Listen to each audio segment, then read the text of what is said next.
Hello, this is part 2 of I Played D&D for 2 years, This is what happened. This video is a continuation of the events in the Nighpel Campaign. So, let's get started. Thankfully and mercifully, the majority of the bombs fell into Old Sorenstein, whose population was incredibly small. The party quickly flew down and alerted the leaders of Sorenstein about what had just occurred. A guard force had already been organized, so the town was quickly evacuated into Alithia's mansion, the injured party joining the evacuees and resting up. Floff took his eagle out and joined in the fighting, helping to beat back the mindless thugs that managed to drag themselves into town. An emergency request had been sent out when it was learned that the bombs were magical in nature, and the infamous mage Morgan Le Fay teleported along with her castle to Sorenstein. She joined Floff on the front lines and removed as many of the curses from the citizens as she could, but there was a steady stream throughout that evening. Soon only a few of the cursed were left fighting, and many just amongst themselves. One of the fights Floff could see was between Alabaster Crypt and a vampire called Cedric Seymour. Both tore at each other, but eventually Alabaster got the upper hand and knocked Cedric down. Floff moved to intervene, but with a poor dice roll, Alabaster was able to take his shovel and with it, decapitate Cedric. Now, vampires in Sorenstein, and by extension Nighpel, believe themselves to be a superior race, mostly due to their longevity and near immortality. However, in D&D there are many ways to kill a vampire permanently, without them respawning in a coffin somewhere. One way is with radiant magic, another is with running water, and the last way I'll mention here is by decapitation. It's very rare for a vampire to die, so permanently killing a vampire is one of the greatest crimes you can commit in Nighpel. So the guardsman and Morgan Le Fay looked on in shock and horror, and quickly set upon Alabaster, overpowering him and taking him to the ground. Floff was ushered away and told not to repeat what they saw to anybody. Rumors spread like a wildfire, and Floff did not remain silent. Upon returning to the party, Floff told them what they saw. Zarin and Gwendolyn nearly broke down in a panic, as the political ramifications of such a horrible incident would have powerful repercussions all throughout Nighpel. It wasn't like Cedric was any old vampire. He was part of the vampire nobility, and, under the influence of magic or not, someone was going to have to pay for his death. That person was probably going to be Alabaster Crypt. Glum and sore, the following days the party rested up, occasionally going out to shop. Word on the street about what happened was disappointing and misinformed at best.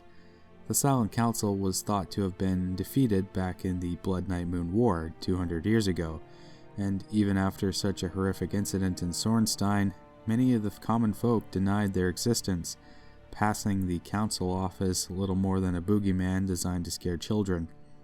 So, hoping to help Alabaster, Flint wrote in the sky, forming the following message with clouds. The Silent Council is real. Cedric's life they did steal. The public's reaction was of panic, disbelief, but many also seemed to accept that such a possibility was true. The party was granted a final visitation with Alabaster. The man looked rough, even for an undead, and his spirit seemed broken. He told the party not to fight for him, and that his life was beyond saving at this point. Alabaster added that the party did a good job freeing his son and stopping the Silent Council. He asked that they continue fighting against the Council in his stead, and allow him to die once more with whatever shred of humanity and honor he had left. With tears in their eyes and heavy hearts, the party agreed to carry his torch and his story. They would fight hard, so a Blood Night Moon War would never happen again. With that, the party said their goodbyes, leaving Alabaster to wait in the dark for his eventual execution. While the party had been preparing to leave, Aisha accidentally touched the dagger she had recovered, and in that moment, unbeknownst to everyone else, she became cursed. Aisha said nothing and continued on as if nothing had happened. Flint cast a spell granting the harvests around Sorenstein a boon, and Lelka and Floff said their goodbyes. Zarin told Lelka that she was proud of her, and in a way, Lelka felt redeemed from when she failed to properly protect Mog. Alithia had chosen to stay in Sorenstein and help her family rebuild before she returned to school. So, with business in Sorenstein concluded, together the party joined Morgan Le Fay and were teleported back to Gervania, back to Crimson Cross Academy, back to school, and straight into the office of one unimpressed and incredibly pissed off Mr. Horror Freak. After downloading their adventure to their RA and the Dean, Dr. Frankenstein, the party were expecting to get a lifetime of detentions, if not worse. Instead, they were praised for their honesty and bravery.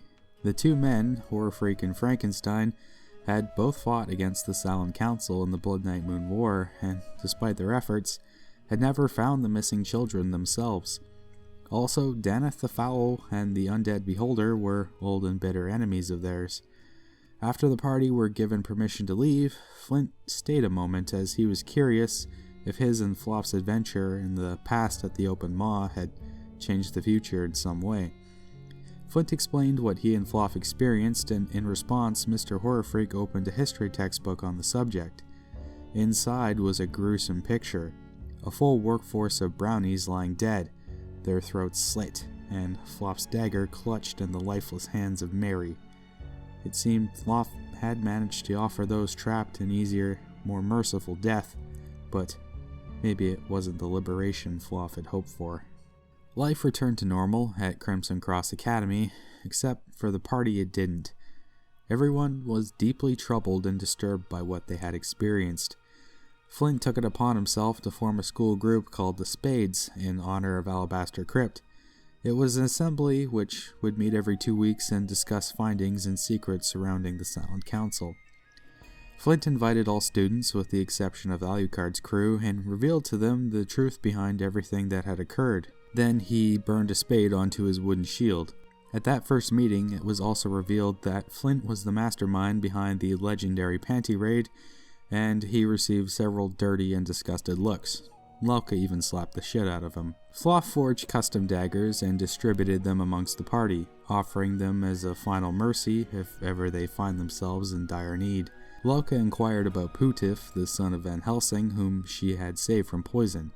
She learned he had fully recovered and was off with his father, fighting against a sect of the Silent Council that had been discovered. Aisha was up to no good, off fulfilling dark deeds required of her by her cursed dagger. Flint found Patrick and Setka, the Alucard cronies, had taken over his cider business in his absence. Instead of cider, they were producing an energy drink. When Flint attempted to inspect it, shenanigans occurred as a magical seal placed upon the bottle to prevent tampering summoned an eldritch monster. Of course, this resulted in Flint blowing up a large portion of his bedroom. The following week, Crimson Cross was gathered together for an impromptu assembly. First, a speech was given by Van Helsing himself about the importance of law and justice and how these things keep society from becoming truly monstrous. Also, Van Helsing publicly confirmed the existence of the Silent Council, and even acknowledged that they were responsible for Cedric's death in Sorenstein.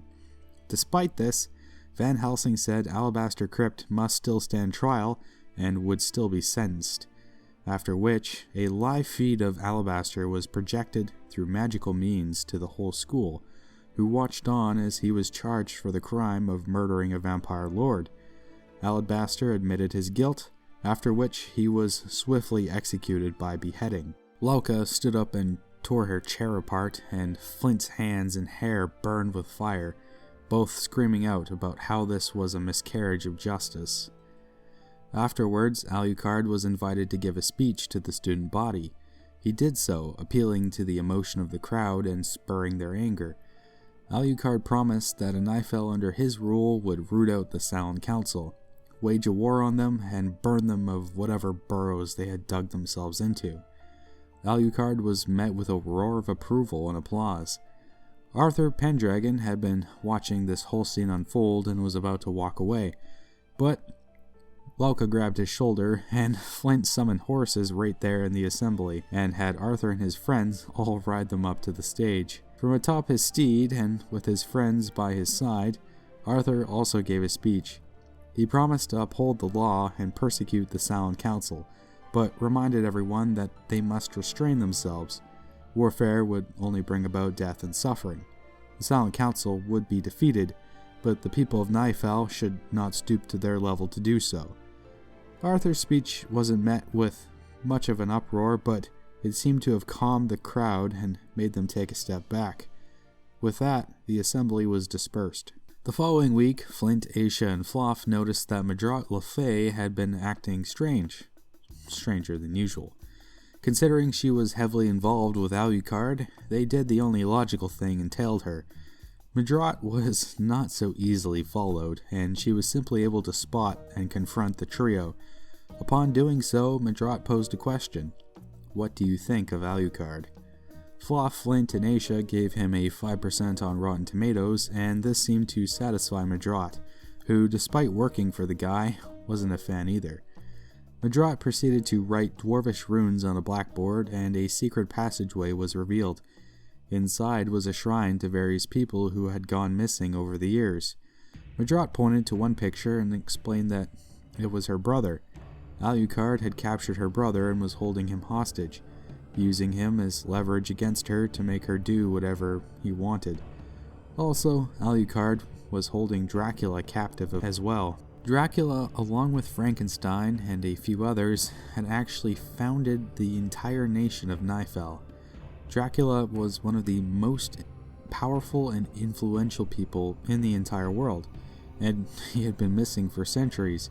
So the fact that he was being imprisoned by Alucard was a shocking revelation.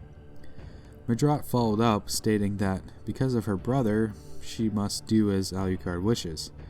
However, if the opportunity ever presented itself to her, she would kill Alucard in a heartbeat. Most shocking of all, Fluff sympathized with Madrat, patting her arm. This was a person who had treated Fluff like shit at a previous school, Bavalor Academy. There, Madrat had bullied Fluff relentlessly, at one point actually locking Fluff in a cellar for weeks with only rats to eat. Despite this, somehow Fluff seemed to find it in themselves to forgive Madrat and promised to help her. As punishment for Flint's bedroom explosion, the party as a whole were sentenced to tour guide detail. A student exchange was happening, where the top students from academies across Nighpel were coming to Crimson Cross for, celebration and cultural exchange. The day of, the party met with their respective representatives. To Flint's great dismay, the representative from the Petalwinds was a nymph called Sinstri, who was accompanied by her spirit companion Lazuli. Sinstri was from the Petalwinds and was an old enemy of Flint's. Being a water nymph, she had taken great pleasure in torturing Flint by splashing and dunking him with water, knowing full well he had a phobia of it. She was a prankster fit to rival Patrick, willing to take things too far for a cheap laugh. Flint warned the party that they should stay clear of her. Despite the warning, Aisha was curious about Flint's past, so she decided to partner up with Sinstri, and together they left to go see the sea demon settled in. While unpacking, Aisha revealed to Sinstri that she had a brother, and the nymph was curious as to who her brother might be. The sea demon weaved a spell that Aisha unfortunately didn't notice, and the two continued chatting pointedly and unpacking. After escorting their various representatives around Gervania, everyone seemed to have the same idea and met up at a newly rebuilt Barry's Butcher's for some barbecue. The lunch was going decently. The desert people Flint escorted ignored Fluff, and Flint warned them to stop being so rude. Fluff, in the meantime, was knocking the heads of the Bavalor jocks together to keep them in line. Sinstri gave Aisha a wicked smile, and looking up from her food, Aisha saw sitting in the back of the restaurant a figure with a hood over his head, glowing eyes fixated on her. It was her brother, Elmwat the Lich. Aisha quickly excused herself and walked with her brother down an alleyway. Out of earshot, Elmwat asked Aisha if she was ready to pick a side and join him in the Silent Council. Aisha refused, spitting on the deal. Elmwat promised her great power and knowledge, and when Aisha refused again, Elmwat threatened her, saying, "Would you like to go meet our parents?" Aisha wasn't cowed and called his bluff, knowing he wouldn't hurt her. Enraged, and being a banshee, Aisha screamed.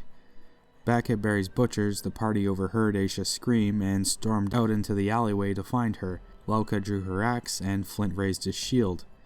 Elmwat looked at them as one might an insect and told Aisha, "I'll have to teach you a lesson then."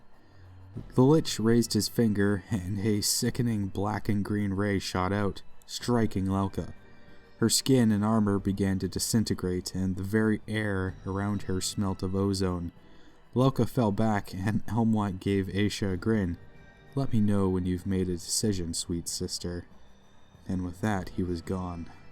Flint rushed to Lauka and did his best to heal her. Thankfully, she was wounded and not fatally.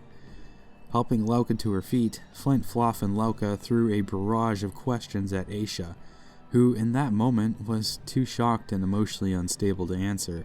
Instead, she turned and ran, tears running down her face, screaming for the party not to follow her. The party obeyed, but Flint sent his wildfire spirit after Aisha, and shot Sentry a death glare as the Sea Devil skipped after his Banshee friend. Aisha ran, half blinded by tears, deep into the Wolf Night woods. She had only a few minutes alone before Sentry found her there. Initially, Aisha threatened to kill her, but Sentry shrugged and said that Elmwat was an enemy of hers as well, and that he interfered with and fought against the fairy court often. Sentry offered to make a deal with Aisha, saying that she would help her kill and eliminate Elmwat, but they needed to do so together. After what had just occurred, and letting her hate of her brother consume her, Aisha agreed.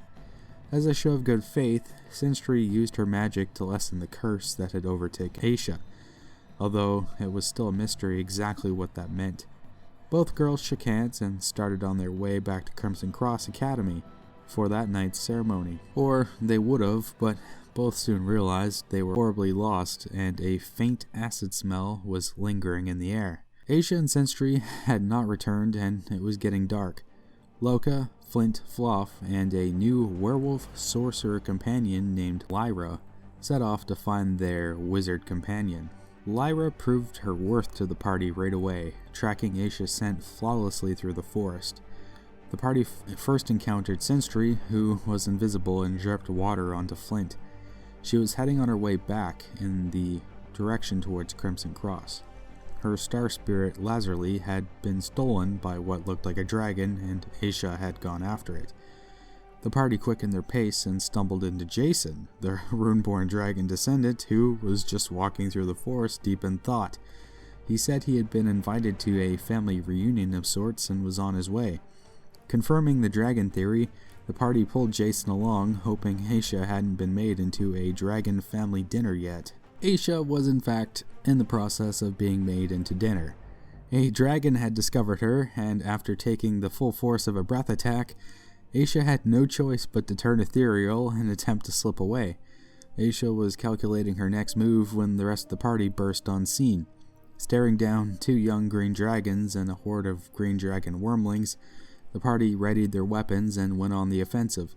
Acid, blood, and scales littered the ground, but eventually the party were able to slay the beasts, Aisha even catapulting her dagger into a young dragon's heart. However, during the fight, Lauka had managed to lose her head, as Green Knights do, and a dragon wormling scooped it up and scampered off into the forest. Without her head, Lauka would be unable to rest, eventually dying of exhaustion, so the party was forced to give chase. Jason commented, looking at all the dead dragons, that his next family reunion was going to be a little bit awkward. The party came upon a cave and set down one passage, fighting their way through the last of the dragon wormlings and recovering Lauka's head. Inside was a cage made out of a very specific material, designed to capture and restrain Jason. Jason realized that if he had gone alone, it seemed like the dragons had intended to surround and capture him. Jason nearly lost his composure, flakes of skin burning from his body, his eyes red in anger.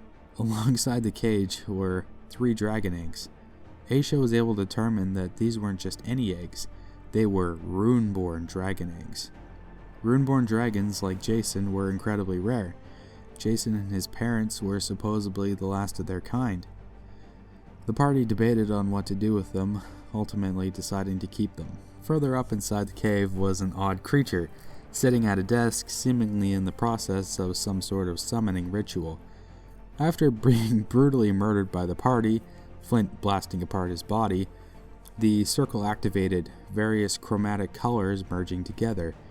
A ghostly visage of Tiamat was revealed, threatening to destroy the party and everything they loved for interfering with her ritual. Scared shitless at the visage of the dragon goddess, the party booked it out of the cave, Jason collapsing it behind them. Sinstry's star, Lazarly, was returned, and the party reported their brush with Tiamat and the nature of the eggs they had recovered from the cave. Mr. Horrorfreak was surprised and warned the party that keeping Runeborn dragon eggs was a huge and dangerous responsibility, as the nature of Runeborn dragons is naturally evil. Fluff gave up their dragon egg, but Flint and Aisha, after giving it some thought, decided to keep theirs. Considering what they had just gone through, Mr. Horrorfreak gave the party an exemption from their detention and tour guide detail. They were free to do as they wished the following days. There was a small market and festival set up by the visiting students the next day, with various clubs and activities to participate in. The party wandered around these stalls, and after passing by Sinstry's Petalwinds display, Lelka and Lyra continued walking while Flint lagged behind. Mustering his courage, Flint approached Sinstry and threatened her, telling her that her actions caused his friends to get seriously hurt the day before, and that if she did it again, he would kill her. He told her, "I'm not the same Basan you knew." Sinstry laughed off Flint's threats, saying that she had actually helped Aisha with her curse. Flint hadn't known Aisha was cursed, but reinforced his threat, saying to leave his friends alone. As Flint walked away, Sinstry dropped a water balloon on his head. Flint was traumatized by water due to an event in his past where his father attempted to drown him. He stood there, hair dripping wet, a wildfire roaring inside him, his self-control wavering, the urge to give in to his instincts nearly taking over. Instead of going berserk, Flint clenched his fists and kept walking, refusing to acknowledge what Sinstry had done. The Sea Devil chuckled to herself, being the type of person to always laugh at her own jokes. Upon meeting with the rest of the party and briefly giving Sinstry shit for picking on Flint, the party enlisted in an upcoming tournament as a team. They fought various draconic creatures, defeating them with ease until the tournament was interrupted by several uninvited guests. The drum of gigantic wings filled the air, and 5 massive chromatic dragons, followed by a 5-headed shadowy Tiamat, flew above the stadium. Fulfilling her promise, Tiamat accosted Gias and forced the party to tell the dragon goddess exactly where their loved ones resided. The second she had a free hand, Lelka pulled a golden feather from her pouch. It was gifted to her earlier from Van Helsing for saving Putif, and she was to break it in a time of great emergency. Lelka did so, and an avatar of Archangel appeared, immediately striking Tiamat. He told the party to flee, and everyone in the Colosseum did so, rushing back towards Crimson Cross Academy in relative safety. Fluff helped direct the crowd. Along the way, the party encountered Patrick and Setka, who were working on a device that would help if Tiamat managed to reach the school. As everyone retreated, a black mist began to pour from the Colosseum, swallowing everything in its path, as it seemed Tiamat had overrun the avatar of Van Helsing already, and was bent on consuming the rest of Dravania. The party stopped to save several NPCs, Lyra saving her boss, the imp journalist Rita. Closing in on the school gates, a stream of horses charged forward towards the mist, Putif, Arthur, and various Crimson Cross staff and professors galloping off to attack Tiamat and rescue stragglers. Lelka called out to Putif, making him promise that he would stay safe. Upon reaching the school, the party made themselves busy. Flint treated burn victims, Fluff ran off and dragged people inside, Lyra and Lelka gathered information. Eventually, Arthur and Crimson Cross staff returned, utterly exhausted, their magic and energy vastly depleted. The shadowy form of Tiamat arrived minutes later, and with a single clawed hand, she tore at the magical defense around the school, easily eliminating 100 years of stored magic in a single blow.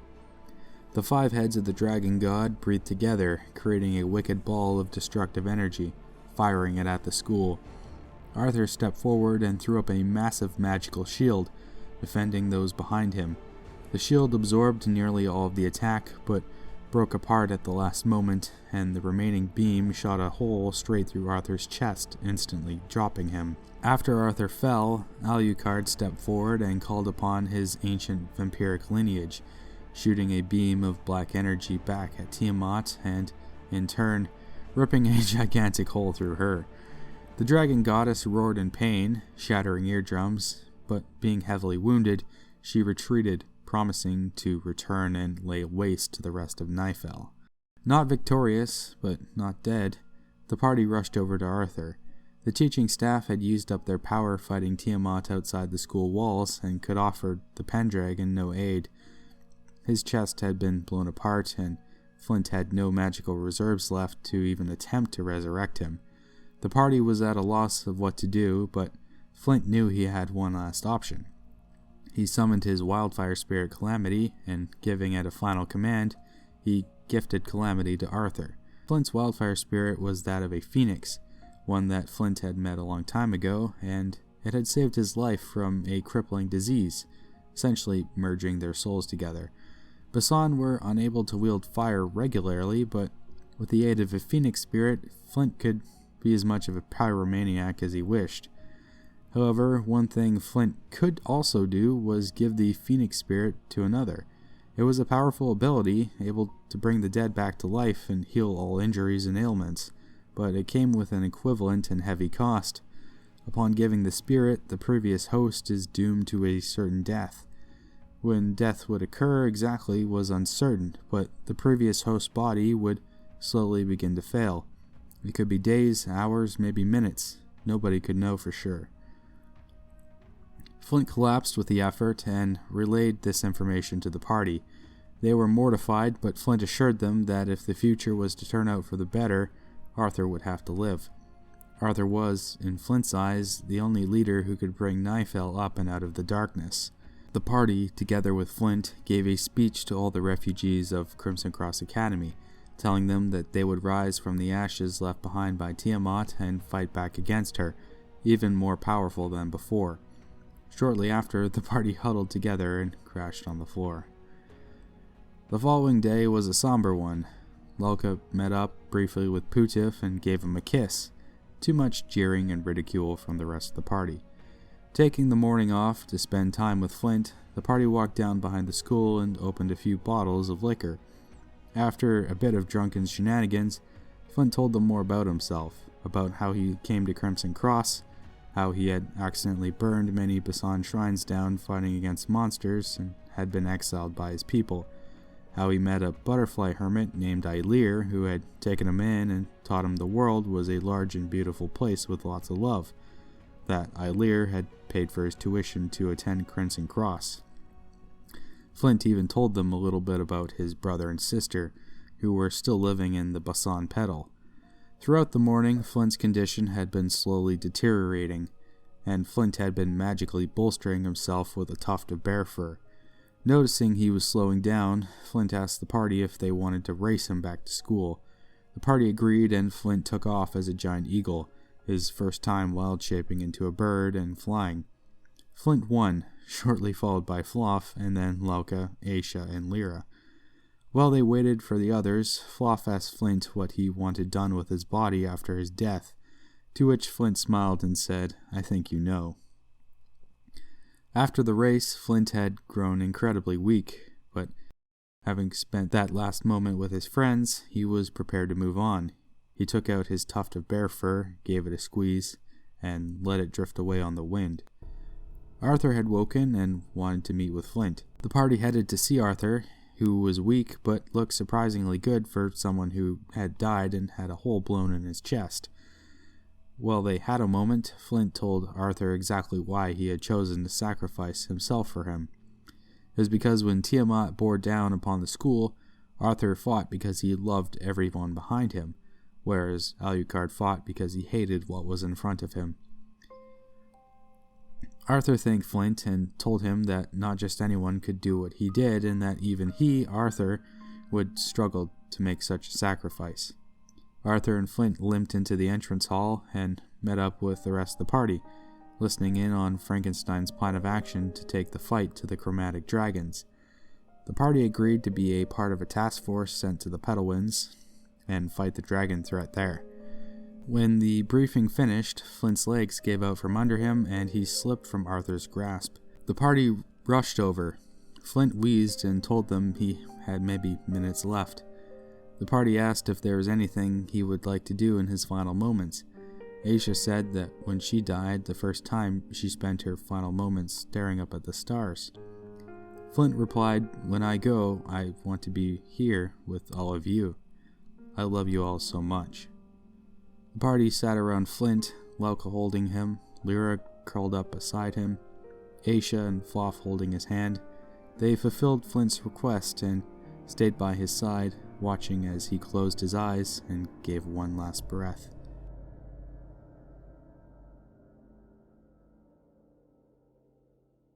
Previously, Flint had given the party a farewell letter to read if something was to happen to him, and Lauka produced the letter and began reading. "Well, I guess if you're reading this, it either means that I'm injured beyond all hope of recovery, or I'm well and truly dead. Have to say I'm disappointed to be leaving so soon. The hottest fires burn the brightest, but also the shortest. Lauka, I'm sorry for the trouble I caused you. Thank you for always picking me up when I fell down, and also when I was just too lazy to walk. Floff, thank you for being a voice of reason, and also for your lessons in mercy. I hope I had the courage to die with honor. Aisha, thank you for persevering. You were given a second chance too. Don't forget to make the most of it. Lyra, thank you for being so freaking adorable. Maybe if I'm reincarnated, I'll have ears and a tail too. My friends, Lauka, Floff, Aisha, Lyra, are welcome to whatever worldly possessions I have. I realize I've left my dragon behind, and I'm sure it puts you all in a tough spot. I'm not going to pretend it's going to be easy raising another child of Tiamat. Really though, since when has life ever been easy? It's the hardest thing we'll ever do, sometimes twice. Please be patient to remember many of us in Nighpel are monstrous and evil by nature. It doesn't mean we can't control ourselves, and it doesn't mean we can't be changed for the better. Ailir changed me for the better, and you guys did too. Through our journeys, watching everyone fight for one another, facing down unspeakable horrors, and suffering courageously through great sorrows, I've come to realize something. There are many ways to be brave, and I have finally found my own way. It's thanks to all of you. So, I thank you, and now I pass the torch to you. P.S. My drug money is hidden in the drywall on the eastern side of my room. Don't tell Lauka. And with my character dying, so ended my second year of D&D, playing in the Nighpel Campaign. I was also leaving for Japan in real life at the time, and this was the last game I would have with this group, which is why Flint needed to leave the party, and that's the way the DM and I decided to do it. I was a blubbering mess that game. I even cried a little bit writing the script for this. It was a hard moment, I think, for everyone at the table that night. I guess it just goes to show how invested we all were in the game. And Flint dying with me leaving in real life put so much more emphasis on everything and probably made it hurt a lot more. It'll definitely go down as one of the most memorable character deaths I'll ever have in D&D. And who knows, maybe one day Flint will return in the future. Phoenixes are hard to keep down. But yeah, that's what happened in the Nighpel campaign in year 2. As I'm in Japan, it might be a while before I can play D&D with my friends again, as time zones make things difficult. Let me know what you thought, or if you'd like to know more about what happened.